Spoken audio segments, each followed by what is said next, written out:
Taste the Daily. Udhagai நகராட்சியின் மாதாந்திர நகர்மன்ற கூட்டத்தில் வளர்ச்சி திட்ட பணிகளுக்கு டெண்டர் வழங்காததை கண்டித்து ஆளும் திமுகவை சேர்ந்த நகர்மன்ற உறுப்பினர்கள் 8 பேர் வெளிநடப்பு செய்தனர். உதகை நகராட்சியின் நகர்மன்ற கூட்டம் தொடங்கியதுமே கடந்த 2 வருடங்களாக தங்களின் வார்டுகளுக்கு எவ்வித நலத்திட்டங்களுக்கான டெண்டர்களையும் வழங்காமல் நகராட்சி நிர்வாகம் இழுத்தடித்துள்ளதாக கூறி நகர்மன்ற உறுப்பினர்கள் வாக்குவாதத்தில் ஈடுபட்டு வெளிநடப்பு செய்தனர்.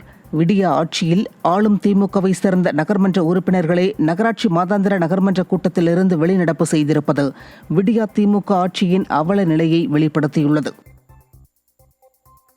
கடலூர் மாவட்டம் கம்மாபுரம் அருகே NLC வாகனத்தை சிறைப்பிடித்து முற்றுகையிட்டு கிராம மக்களும் விவசாயிகளும் போராட்டத்தில் ஈடுபட்டனர்.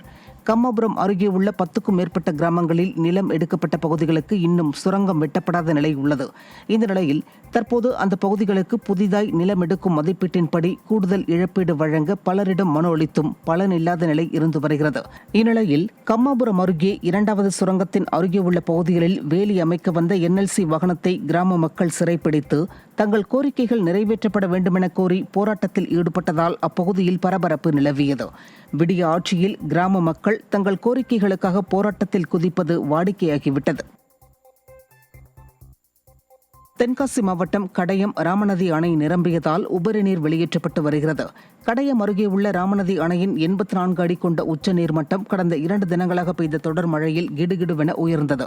இதனால் அணையின் பாதுகாப்பு கருதி அணைக்கு வரக்கூடிய 100 கன அடி நீரும் உபரி நீராக அணையின் முக்கிய மதகு வழியாக வெளியேற்றப்பட்டது.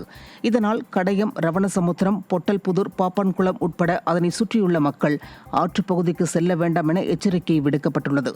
இந்த அணை மூலமாக சுமார் 5000 ஏக்கர் நிலம் பாசன வசதி பெறுகிறது.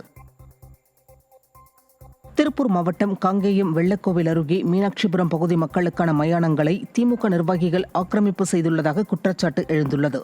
தனியார் தோட்ட உரிமையாளர் ஒருவர் ஒரே நாளில் JCB இயந்திரம் மூலம் இதனை அழித்து ஆக்கிரமித்துள்ளதாக கூறப்படுகிறது. இதேபோன்று அருந்ததியர்களுக்கு சொந்தமான மயானமும் திமுக நிர்வாகிகளால் ஆக்கிரமிக்கப்பட்டுள்ளதாக தெரிகிறது.